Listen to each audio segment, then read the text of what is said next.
ಮುಕಳಪ್ಪನ ಹೆಂಡತಿ ಸೋಷಿಯಲ್ ಮೀಡಿಯಾದಾಗ ಬಂದ ಸ್ಟೇಟ್ಮೆಂಟ್ ಕೊಟ್ಟಿದ್ ನಾನು ನೋಡಿದೆ. ತಾವಿಬ್ರು ಸ್ವಚ್ಛಿಂದ ಪ್ರೀತಿ ಮಾಡಿ ಮದುವೆ ಆಗ್ಯಾರಂತೆ. ಅವ್ರಿಗೆಲ್ಲಾರು ಲವ್ ಜಿಯಾದ ಅಂತ ಹೇಳಿ ಕಮೆಂಟ್ ಮಾಡೋದು, ಸೋಷಿಯಲ್ ಮೀಡಿಯಾದಾಗ ಫೋನ್ ಮಾಡೋದು, ಮೆಸೇಜ್ ಮಾಡೋದು ಮಾಡಿರಿ. ಪಾಪ ಅವಂಗ್ ಉರ್ದ ಹೆಂಡತಿಗ್ ಚೂ ಬಿಟ್ಟಾನ ಮಾತಾಡಕ. ಅವ್ರಿಬ್ರು ಪ್ರೀತಿಗೆ ಹುಡುಗಿಯವ್ರ ಅವ್ವನ ಸಪೋರ್ಟ್ ಮಾಡ್ಯಾಳ ಅಂತ ಹೇಳಿ ವಿಡಿಯೋದಾಗ ಬಂದ್ ಈ ಹುಡುಗಿ ಹೇಳ್ಕೊಂಡಾಳಿಗ. ಯವ್ವ ತಂಗಿ ನಿಮ್ಮವ್ವ ನಿಂಗ್ ಸಪೋರ್ಟ್ ಮಾಡತ್ತಲ್ಲ ಅಂತ ಹೇಳಿ ನನಗೆ ಯಾವಾಗ ಗೊತ್ತಾಗಿತ್ತೇಳ. ನಾನು ಯಾವತ್ತು ಕಾಲ್ ರೆಕಾರ್ಡಿಂಗ್ ಮಾಡ್ಕೊಳಕ್ ಶುರು ಮಾಡ್ದೆವು ಅವತ್ತು ನಿಮ್ಮವ್ವ ಸಪೋರ್ಟ್ ಮಾಡತ್ತಲ್ಲ ಅಂತ ಹೇಳಿ ನಾನು ಆ ಲವ್ ಜಿಯಾದ ಮ್ಯಾಟ್ರೇ ಹೇಳಿಲ್ಲ. ನಿನಗೆ ಲವ್ ಜಿಯಾದ ಬಗ್ಗೆ ಗೊತ್ತಿಲ್ಲಲ್ಲ. ಡೈಲಿಗ ಇಲ್ಲಿ ಅಫ್ಘಾನಿಸ್ತಾನಕ್ಕ ಪಾಕಿಸ್ತಾನಕ್ಕ ಒಂದಲ್ಲ ಒಂದಿನ ಹೋಗಿ ಅಲ್ಲಿ ಹೋದ ಮ್ಯಾಗ ಗೊತ್ತಾಕೈತಿ. ಅವತ್ತ ನನ್ನ ಹೆಸರು ಇನ್ಸ್ಟಾಗ್ರಾಮ್ ನ ಕೃಷ್ಣ ಅರೇ ಅಂತ ನೆನಪಿಟ್ಕೋ, ಮೆಸೇಜ್ ಮಾಡ. ನಾ ಅಲ್ಲಿ ಬಂದ ಕಾಪಾಡಿದ್ರು ಕಾಪಾಡ್ತೀನಿ. ನೋಡ್ ತಂಗಿ, ನಿನ್ ಗಂಡನ ಮೇಲೆ ನಮ್ಗೆ ಯಾವ್ದೋ ದ್ವೇಷ ಇಲ್ಲ, ನಮಗ ಉಪಯೋಗ ಇಲ್ಲ. ನೀವೀಗ ವೇಸ್ಟ್. ನೀವು ಸಂಸಾರ ಮಾಡ್ಕೊಂಡು 10 ಮಕ್ಕಳು ಹಡೀರಿ, ನಮಗ್ ಫರ್ಕ ಇಲ್ಲ. ನಮ್ಮ ಟಾರ್ಗೆಟ್ ನೀವು ಅಲ್ಲ.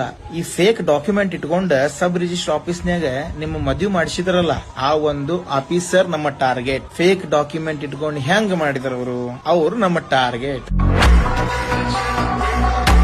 ಅಂಡ್ ಇನ್ನೊಂದು ಟಾರ್ಗೆಟ್ ಏನ್ ಗೊತ್ತಾನ, ನಮ್ಮ ಧಾರ್ಮಿಕ ಹಬ್ಬಗಳಿಗೆ ಧಕ್ಕೆ ಮಾಡಿ ಕಾಮಿಡಿ ರೋಸ್ಟ್ ಡಬಲ್ ಮೀನಿಂಗ್ ಮಾತಾಡಿ ಅದೆಷ್ಟೋ ಹಬ್ಬಗಳಿಗೆ ಯೂಟ್ಯೂಬ್ ಮುಖಾಂತರ ಧಕ್ಕೆ ಮಾಡದಲ್ಲ, ನಿನ್ನ ಗಂಡನ್ ಯೂಟ್ಯೂಬ್ ಚಾನೆಲ್ ನ ಬ್ಯಾನ್ ಮಾಡಿಸ್ತೀವಿ. ಅದೆಷ್ಟು ಹಳೆ ವಿಡಿಯೋಸ್ ಗಳಿದ್ವಲ್ಲ, ಒಂದೊಂದು ಹಾರ್ತಿರ್ತಾವ. ನೀ ಎಣಸ್ಕೊಂತೀರ ಬಾಜುಕ್ ಕುಂತ.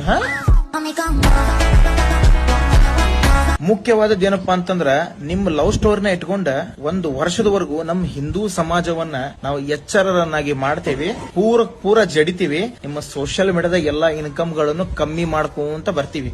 ಅವಾಗ ಗಂಡ ಹೆಂಡತಿ ಮನೆಗೆ ಜಗಳ ಬರು ಸಹಜ. ಬರ್ತಾವು, ಜಗಳ ಮಾಡ್ರಿ, ಹೊರಗ್ ಹಾಕ್ತಾನ, ಹೋಗುವಂತಿ. ನೀ ಇದ್ರು ಇನ್ನೊಂದು ಮಾಡ್ಕೊಂಡ್ ಬರ್ತಾನ. ಮನೆ ಕೆಲ್ಸದವ್ರು ಬೇಕಲ್ ಮತ್ತೆ. ನೀ ಮುಸುರಿ ತಿಕ್ಕೊಂಡ್ ಕುಂದ್ರ, ಹೋಗ್ ವಿಡಿಯೋ ಮಾಡೋದ್ ಬಿಡು. ಹೋಗ್ ಗಂಡನ ಮನ್ಯಾಗ ಅವು ಪೀಸ್ ಗೀಸ್ ಎಲ್ಲ ಹೊರಗೆ ಹಾಕಿ ಮುಸುರಿ ತಿಕ್ ಬೇಗನೆ ಅವ್ವ.